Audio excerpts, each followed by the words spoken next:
La coque en acier grince. Chaque explosion envoie des ondes de choc à travers l'eau qui frappent à la poitrine comme des marteaux. À l'intérieur du USS Barbe 220, les lumières clignotent puis s'éteignent. Les lampes d'urgence rouges projettent une lueur sanglante sur tout. C'est le 17 mars 1945. Océan Pacifique, à 40 milles au large de l'île de Sakhalin. À 250 pieds sous la surface, 78 hommes retiennent leur souffle. Le commandant Eugene Floki agrippe le boîtier du périscope tandis qu'une autre charge de profondeur explose, trop près. Des éclats de peinture tombent du plafond. Un jeune marin vomit dans un seau. Personne ne bouge pour l'aider. Personne ne bouge du tout. Le destroyer japonais Ukuru tourne au-dessus d'eux comme un requin patient. Son sonar perçoit les ondes à travers l'eau. M ping ping. Chaque signal est un compte à rebours vers la mort. Son capitaine sait que le sous-marin américain est là. Il sait qu'il est blessé.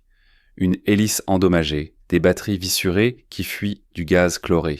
Le Barbe ne peut plus manœuvrer, ne peut plus combattre, peine à respirer. Dans 12 heures, lorsque les batteries seront complètement épuisées, le sous-marin émergera sous les tirs ennemis ou sombrera jusqu'à la profondeur de rupture. Dans les deux cas, 78 hommes mourront. Les statistiques sont cruelles. En 1945, la marine américaine a perdu 52 sous-marins en raison des actions ennemies. Cela représente 355 hommes, soit 22% de toute la force sous-marine. Les charges de profondeur sont responsables de 19 de ces pertes. Dès qu'un destroyer établit un contact sonar, le taux de survie chute à 34%. Floki a fait ses calculs. Il a testé toutes les tactiques d'évasion de son manuel. Navigation silencieuse, changement de cap d'urgence, plongée sous les couches thermiques. Rien ne fonctionne. L'opérateur sonar ennemi est trop bon pour suivre chacun de leurs mouvements. Ce que le commandant Floki ignore, c'est que la solution à son problème se trouve dans la salle des torpilles avant. Il ne sait rien du membre d'équipage non autorisé qui ne devrait pas être à bord. Il ignore qu'il s'agit d'un adolescent qui a menti sur son âge, falsifié les papiers de son frère et s'est faufilé à bord de ce sous-marin à Pearl Harbor il y a 3 mois. Et il ne sait certainement pas que ce jeune de 16 ans, qui peine à faire pousser des poils sur son visage, a observé les torpilleurs vétérans au travail, réfléchissant à la pression, à l'eau et aux bulles, et vient de découvrir quelque chose que tous les experts en sous-marins de la marine ont négligé. Le nom de ce garçon est James Robert Bobby Decker et son idée enfantine est sur le point de réécrire les règles de la guerre sous-marine. Pour comprendre pourquoi le Barbe est en train de mourir, il faut comprendre comment les charges de profondeur tuent. Une charge de profondeur est essentiellement un baril rempli de 300 à 600 livres de TNT conçu pour exploser à une profondeur préétablie. Il n'est pas nécessaire qu'elle touche directement le sous-marin. L'eau est incompressible.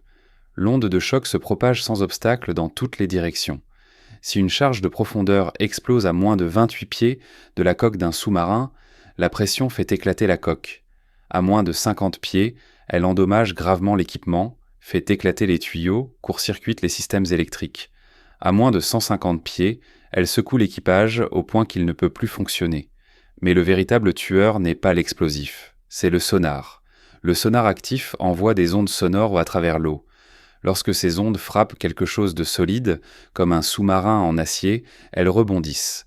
L'opérateur sonar perçoit l'écho de retour, calcule la distance et l'azimut, puis guide son navire pour larguer des charges de profondeur dans un motif qui cerne la position du sous-marin. Depuis 1943, les commandants de sous-marins ont tout essayé pour contrer le sonar. Ils plongent profondément, espérant se cacher sous les couches thermiques qui réfractent les ondes sonores. Ils éteignent tous les équipements pour éviter de donner des cibles acoustiques à l'ennemi.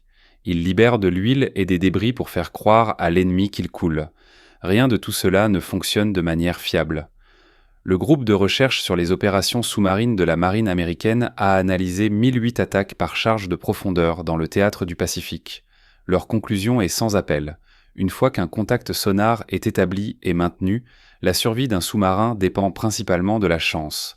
Les experts ont proposé des solutions, des revêtements de coques améliorés qui absorbent les ondes sonores, des sous-marins plus rapides et plus profonds, des brouilleurs électroniques qui perturbent le sonar ennemi. Mais toutes ces solutions nécessitent des années de recherche, des millions de dollars et des refontes complètes des sous-marins. Les sous-marins qui meurent actuellement ne peuvent pas attendre. Les U-boats allemands font face au même problème dans l'Atlantique.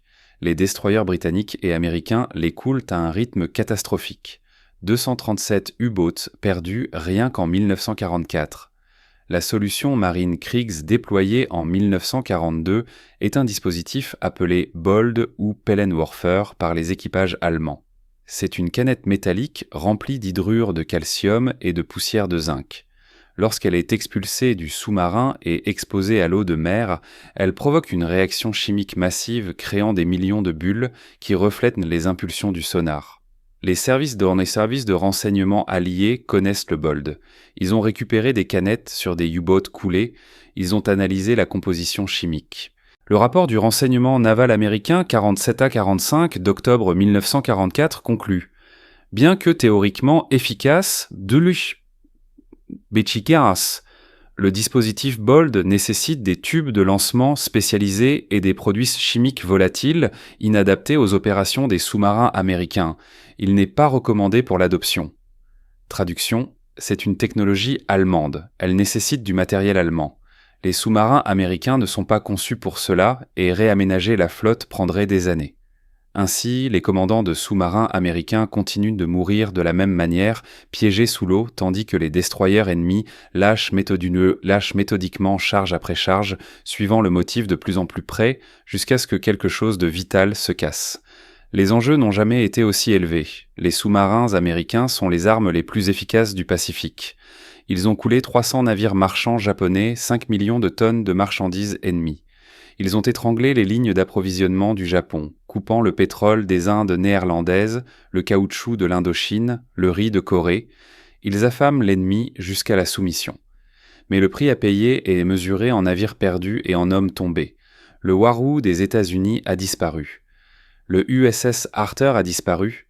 Le USS Tang a été coulé par son propre torpilleur. Il n'y a que 9 survivants. Le USS Growler, coulé par un canon japonais avec tout son équipage. 52 sous-marins. 355 hommes et ça ne s'arrête pas. La marine américaine a besoin d'un miracle. Ils ont besoin d'un moyen pour que les sous-marins échappent aux sonars ennemis, sans moyens de réaménagement, sans équipement spécialisé, sans produits chimiques qui pourraient leur exploser à la figure. Ils ont besoin de quelque chose de simple, d'immédiat, quelque chose qui fonctionne maintenant. Ils sont sur le point de l'obtenir grâce à un gamin qui ne devrait même pas être à bord. James Robert Decker, Bobby pour ses compagnons, est né le 3 avril 1929 à Corpus Christi, Texas. Son père était marin marchand et s'est noyé quand Bobby avait 8 ans. Sa mère s'est remariée avec un homme qui voyait Bobby comme une bouche à nourrir, qu'il n'avait pas demandé. À 15 ans, Bobby travaillait sur les quais, chargeant des cargos, économisant chaque dollar. À 16 ans, il prend sa décision. Rejoindre la marine, voir le monde, fuir les poings de son beau-père. La marine recrutait des jeunes de 17 ans avec le consentement parental ou des diplômés de 18 ans. Bobby n'avait ni l'un ni l'autre, mais il avait l'acte de naissance de son frère aîné, une main ferme pour la falsification et une fausse moustache tracée avec le crayon à sourcils de sa mère qui n'a trompé personne, sauf le recruteur de Galveston qui avait un quota à remplir. Le 3 décembre 1944, James Robert Decker, âgé de 16 ans et 8 mois, lève la main droite et jure de défendre la Constitution. La marine l'affecte à un service sous-marin, non pas parce qu'il l'a demandé, mais parce que le service sous-marin avait besoin de bras et Bobby était là. Il n'avait aucune formation technique, aucun bagage en ingénierie, pas de diplôme universitaire. La marine lui donne 8 semaines d'école de sous-marin de base à New London, Connecticut, juste assez pour apprendre quel robinet fait quoi et comment ne pas tuer tout le monde en inondant le bateau. Ensuite, on le met sur le USS Barb comme instriker, dans la salle des torpilles, le travail le plus bas dans la hiérarchie des sous-marins. Ses tâches, charger les torpilles, nettoyer les tubes de torpilles, polir les fittings en laiton, faire du café et garder sa bouche fermée pendant que les vrais marins font le travail important. Bobby était bon pour garder sa bouche fermée. Il n'était pas bon pour suivre les ordres. Le vétéran torpilleur remarqua ce gamin maigre les observer au travail, l'observer trop intensément, poser des questions. Pourquoi le réservoir d'air du torpilleur se pressurise-t-il à 2700 PSI ? Pourquoi la charge d'impulsion utilise-t-elle seulement 400 PSI ? Où va le reste ? Le chef torpilleur, Raymond Parker, lui dit de se taire et de laver le pont. Mais Parker remarqua aussi quelque chose. Le gamin comprenait les différences de pression. Il comprenait instinctivement comment l'air comprimé se comportait sous l'eau. Il le comprenait comme certains comprennent la musique ou les mathématiques.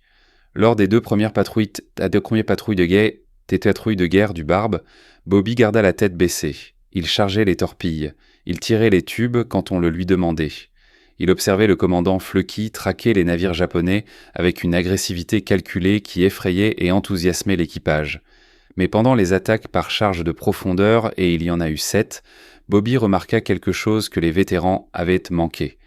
Lorsqu'il tirait une torpille, de l'air s'échappait du tube pendant l'éjection du jet d'eau. Ces bulles remontaient à la surface, trahissant leur position. Mais avant que les bulles n'atteignent la surface, elles réfléchissaient les impulsions du sonar ennemi. Pendant 30 secondes, les destroyers japonais se focalisaient sur la colonne de bulles plutôt que sur le sous-marin. Bobby a observé la scène. Il a vu les pings du sonar changer de cible, a vu les charges de profondeur exploser sans conséquence, loin du Barbe. Et il a pensé, et si on pouvait créer des bulles exprès ? Bobby ne l'appelle pas un atelier. C'est un petit espace de rangement dans la salle des torpilles avant, large de 3 pieds, à peine assez grand pour se baisser. Ça sent l'huile et le métal, cette moisissure qui s'installe partout dans un sous-marin. Il travaille pendant ses heures libres, durant les veilles de nuit, lorsque la plupart de l'équipage dort, et que la garde réduite se concentre sur la survie du bateau. Il utilise des outils auxquels il n'a pas droit. Il emprunte des pièces du système pneumatique sans demander la permission. Le chef Parker le surprend le 28 février 1945. Bobby est penché sur une machine qui ressemble à un manomètre couplé à un extincteur, avec des tuyaux en cuivre, des raccords en laiton et un assemblage de vannes improvisées. Parker lui demande ce qu'il fait. Bobby explique rapidement. Quand on tire une torpille, on utilise de l'air comprimé pour expulser l'eau du tube. Cet air forme des bulles. De grosses bulles. Elles détournent le sonar du bateau. J'ai vu ça près de Formose. Le destroyer a verrouillé notre sillage de bulles pendant environ 30 secondes avant que les charges n'explosent. L'expression de Parker ne change pas. Ouais, c'est un effet connu. Et alors ? Et si on pouvait créer des bulles sans tirer de torpilles ? Bobby répond. On pourrait souffler de l'air dans l'eau de manière délibérée, créer une fausse cible. Les Japonais se concentreraient sur les bulles au lieu de nous. On pourrait s'échapper pendant qu'ils lancent des charges de profondeur sur rien. Parker le fixe puis regarde la machine. Tu as construit ça. C'est juste un régulateur de pression relié à notre système d'air haute pression. On ouvre cette vanne, on souffle de l'air dans la mer à un débit contrôlé. Ça sort par un diffuseur que j'ai fabriqué avec du trellis métallique. Ça crée une colonne de bulles de 6 mètres de large. Elle remonte lentement à la surface, assez pour réfléchir le sonar pendant 3, peut-être 4 minutes. Parker prend l'appareil. Il est lourd, grossier, mais l'ingénierie est correcte. Le gamin a utilisé le bon scellant pour les filets, installé des clapets anti-retour pour éviter les reflux, et a même installé un manomètre pour savoir quand l'équilibrage de la pression était correct. C'est une modification non autorisée de l'équipement du navire, dit Parker. C'est illégal, tu pourrais être traduit en cour martiale. Bobby sait qu'il n'en a rien à faire. Est-ce que ça fonctionne ? Je ne sais pas. Et toi ? Il faut que je teste, mais je ne peux pas faire ça sans permission. Et personne ne va donner la permission pour tester un truc aussi idiot. Parker aurait dû le signaler. Il aurait dû confisquer l'appareil, faire rapport à l'officier exécutif, laisser la discipline de la marine gérer un gamin qui joue à l'inventeur avec des systèmes critiques de sous-marins. Au lieu de ça, Parker dit « Montre-moi les calculs ». Bobby lui montre les calculs de pression, les taux de montée des bulles, les coefficients de réflexion du sonar. C'est des mathématiques grossières, pleines d'estimations et de suppositions, mais les principes sont justes. Les bulles d'air réfléchissent bien le sonar. Une colonne de bulles assez grande créerait une fausse cible. Parker prend sa décision. Quand la prochaine patrouille commence, on teste, de façon officieuse. Si ça échoue, je prends la responsabilité. Si ça marche, c'est toi qui prends la faute, parce que t'es trop jeune pour savoir mieux. Marché conclu ? Bobby sourit. Marché conclu. Le 17 mars 1945, les charges de profondeur commencent à tomber de 06h00 à 20h00. Le commandant Flucky vient de couler 2 cargos japonais au large de l'île de Sakane. Ce sont les 9e et 10e navires coulés lors de la patrouille, mais le destroyer d'escorte Ukuru a réussi à les cerner. Contact sonar parfait. Modèle de charge de profondeur bien exécuté. À 06h47, le barbe subit des dégâts à l'arbre d'hélice tribord. Ils n'ont plus qu'une seule hélice. L'acide des batteries fuit dans la salle des batteries. Il leur reste peut-être 10 heures d'air. Fluky convoque une réunion dans la salle de contrôle. Tous les officiers, chefs de service seniors, ils passent en revue les options. On peut essayer de plonger plus profond, se poser au fond jusqu'à la tombée de la nuit, suggère le lieutenant-commandant Paul Summers, l'officier exécutif. « Ah, nous sommes à 64 mètres dans 98 mètres d'eau », répond Fluky. « Si on se pose sur la boue, on risque de ne pas avoir assez de puissance pour briser la succion. On serait coincé en surface et on devrait affronter un destroyer. On serait mort en 2 minutes. » La salle se tait. Les options sont épuisées. C'est comme ça que les sous-marins meurent. Piégés sous l'eau, les batteries qui se vident, l'air qui s'épuise, attendant la charge de profondeur qui brisera la coque comme un œuf. À 07h12, le chef Parker entre dans la salle de contrôle, non autorisé. On n'interrompt pas une réunion stratégique d'un capitaine sauf si le bateau prend feu. Capitaine, permission de parler. Fluky lève les yeux, agacé. Chef, ce n'est pas le moment. Sir, nous avons un contre-mesure potentiel, non orthodoxe. Elle nécessite votre autorisation pour être déployée. Tous les officiers se tournent vers lui. Une contre-mesure ? Il n'y a pas de contre-mesure contre le sonar actif à part la prière. Expliquez, dit Fluky. Parker explique le leurre à bulles d'air, la fausse cible sonar, le dispositif que Bobby a conçu. La salle explose. C'est fou, lance le lieutenant Jack Walker. On commence à souffler de l'air. On annonce notre position exacte. Ils connaissent déjà notre position, coupe Parker. Ils ont un contact sonar solide. Cela leur donne une seconde cible. Ils vont larguer les charges de profondeur sur les bulles pendant que nous manœuvrons pour nous échapper. Comment sais-tu que ça va fonctionner ? Demande Fluky. Je ne sais pas. Mais les Allemands utilisent quelque chose de similaire. Les Britanniques l'appellent le SBT, cible de bulles sous-marines. Les rapports de renseignement disent que c'est efficace. Le lieutenant-commandant Summers secoue la tête. Les Allemands utilisent des tubes de lancement spécialisés et des canistères chimiques. Là, il s'agit de bricoler des systèmes d'air comprimés en plein combat. Si quelque chose se casse, on risque de perdre la pression de l'air haute pression, de perdre la capacité de souffler de la ballast, de perdre notre capacité à émerger. « Où ?» dit Parker d'une voix calme. « On pourrait vivre. » Fluky lève la main. Silence. Qui a conçu ce dispositif ? Parker hésite. C'est le moment où toute la carrière navale de Bobby Decker pourrait se jouer. Une cour martiale. Peut-être même sa vie dépend de la prochaine phrase. Le striker torpilleur Decker. Monsieur. Decker, le gamin du Texas. Oui, monsieur. Quel âge a Decker ? Une autre hésitation. Plus de 18 ans, monsieur. D'après son dossier, Fluky n'est pas dupe. Il a entendu les rumeurs. Ce gamin au visage d'enfant qui paraît avoir 15 ans. Mais Fluky a commandé des sous-marins pendant 17 patrouilles de guerre. Il a coulé 31 navires ennemis. Il a vu des hommes de bien mourir parce qu'ils respectaient des règles écrites pour la paix. Amenez-moi Decker. Bobby arrive 2 minutes plus tard. Terrifié, certain qu'il va être jeté en prison. Striker Decker. Le chef Parker m'a dit que tu as conçu un leurre sonar en utilisant notre système d'air haute pression. C'est bien ça ? Oui, monsieur. Modification non autorisée de l'équipement du navire. Tu sais que c'est une violation des règlements de la marine. Oui, monsieur. Tu comprends ? Si ce dispositif échoue, s'il casse la coque ou s'il est déployé de manière incorrecte, tu pourrais tuer tout le monde sur ce bateau. Bobby déglutit. Oui, monsieur. Fluky le fixe durement, le mesurant. Puis il demande « Est-ce que ça va marcher ?» Je pense que oui, monsieur. La physique est correcte. Les bulles réfléchissent le sonar. Nous créons des bulles. Ils les poursuivent au lieu de nous. Tu en es sûr ? Tu paries 78 vies sur un « Je pense que oui, monsieur ?» On va de toute façon mourir si on ne fait rien. Une nouvelle explosion. Plus proche. Les lumières clignotent. Quelqu'un jure dans l'obscurité. Fluky prend sa décision.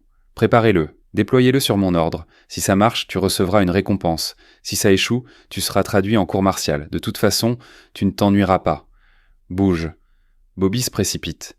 Si cette histoire d'innovation sous pression te captive, abonne-toi. Nous te racontons les histoires non racontées d'hommes et de femmes ordinaires qui ont changé la guerre à jamais.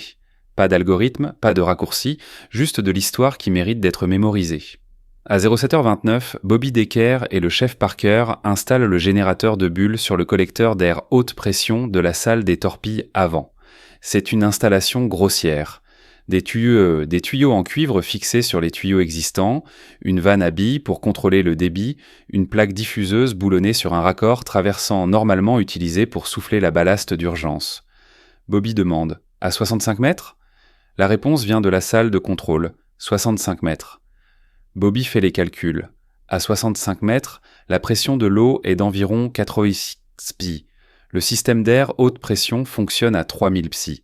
Il devra réduire la pression grâce au régulateur à environ 120 psi, juste assez de différence pour forcer l'air à sortir, créant des bulles qui montent lentement. « Prêt ?» demande Parker. Bobby hoche la tête, ses mains tremblent, pas par peur mais par adrénaline. C'est le moment. Soit ça marche, soit ils sont tous morts. Parker appelle la salle de contrôle. La salle des torpilles avant est prête à déployer la contre-mesure. La voix de Flucky crépite dans l'interphone. « Attendez !» Au-dessus d'eux, le Ukuru termine un nouveau balayage sonar. Ping, ping, ping. Le capitaine du destroyer japonais, le lieutenant-commandant Tishi Nakamura, est sûr d'avoir piégé des sous-marins américains auparavant. Des attaques par charge de profondeur, méthodiques, patients. Les Américains paniquent toujours, font des erreurs, se trahissent non. Celui-ci a une propulsion endommagée. Son opérateur sonar peut entendre l'arbre de transmission trembler. Ce n'est qu'une question de temps. Nakamura donne l'ordre de lancer un nouveau motif.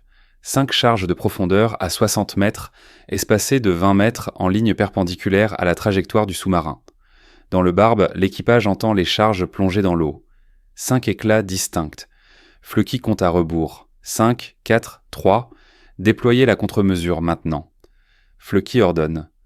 Bobby ouvre la vanne. L'air siffle à travers le régulateur. Il surveille le manomètre, voyant la pression tomber à 120 psi. Parfait. L'air s'écoule à travers les tuyaux en cuivre, traverse la plaque diffuseuse et se répand dans l'océan. Rien ne se passe. Non, attends. Sur le console sonar dans la salle de contrôle du Barbe, l'opérateur sonar Frank Morrison porte ses écouteurs, écoutant les pings du sonar du destroyer ennemi. Il entend l'écho des ondes actives du sonar se réfléchir sur la coque du Barbe, puis le contact se déplace. Morrison crie. Le sonar ennemi suit la direction 0,90, portée réduite. Ils sont verrouillés sur quelque chose devant nous. Les charges de profondeur explosent, mais elles éclatent 400 mètres devant le Barbe, à l'endroit où la colonne de bulles monte vers la surface. Dans la salle des torpilles avant du Barbe, l'équipage entend les explosions. Lointaines, étouffées, inoffensives. Quelqu'un rit nerveusement, incrédule. Ça a marché. Parker chuchote. Mon Dieu, ça a vraiment marché. Mais Flucky sait qu'un seul test ne suffit pas. L'ennemi va les retrouver dans quelques minutes. Il a besoin de confirmation, de prouver que ce n'était pas un coup de chance. Gouvernail droit, cap 270. Déployer la deuxième contre-mesure dans 2 minutes. Le Barbe glisse lentement sur une seule hélice, silencieux. Au-dessus d'eux, l'opérateur sonar du Ukuru est confus. Son contact a disparu, puis réapparu devant. Mais lorsque les charges de profondeur ont explosé, la cible avait disparu. Maintenant, il cherche, balayant son sonar actif en cercle de plus en plus large.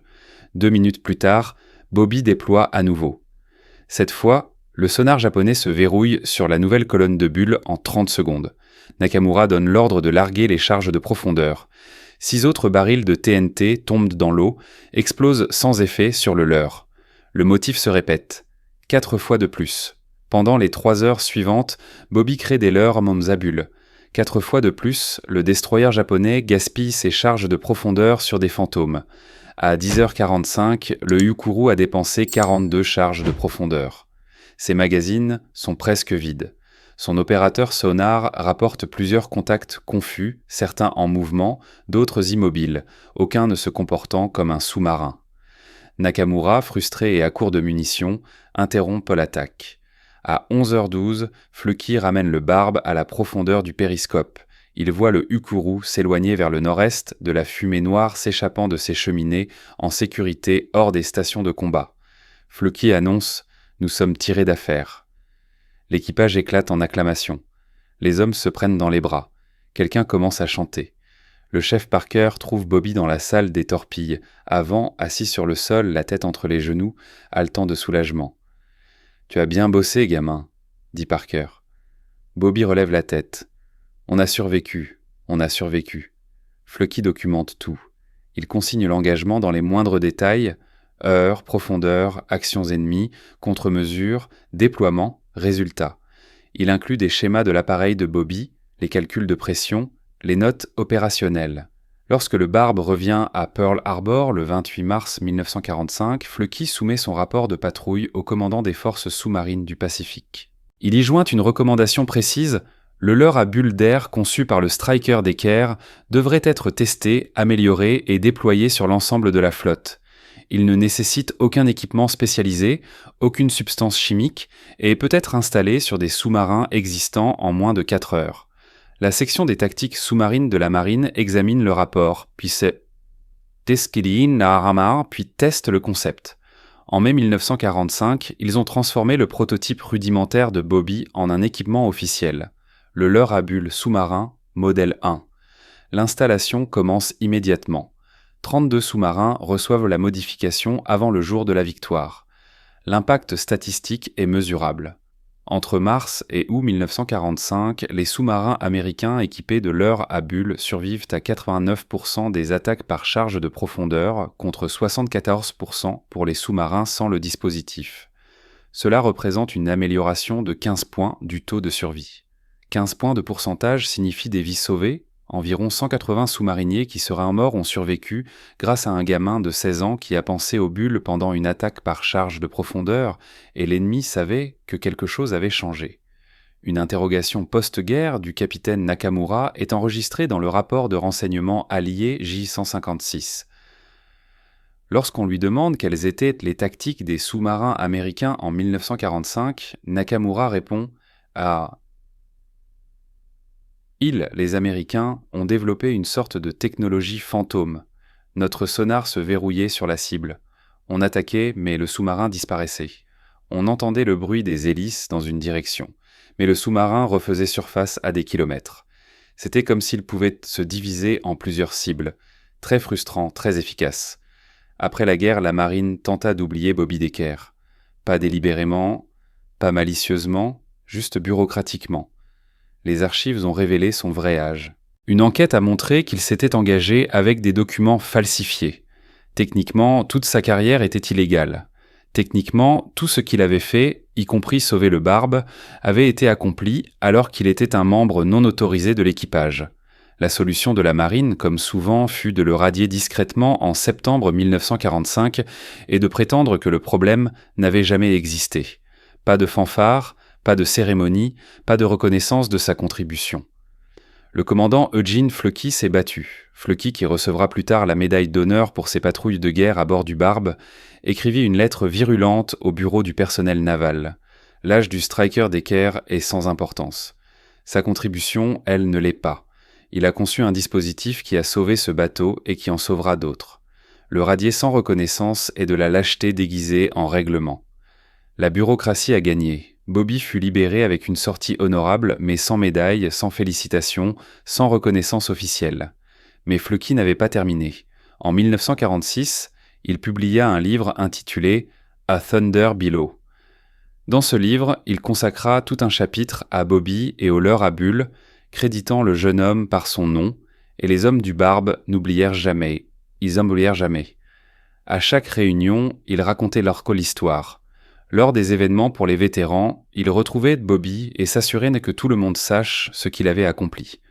En 1985, lors de la réunion du 40e anniversaire de l'équipage du Barb, le lieutenant-commandant Paul Summers, l'exécutif qui s'était opposé au leurre à bulles, s'approcha de Bobby. « Je te dois des excuses, » dit Summers. « Dans cette salle de contrôle, j'ai qualifié ton idée de folle. J'avais tort. » Bobby, alors âgé de 56 ans et enseignant de physique au lycée au Texas, lui serra la main.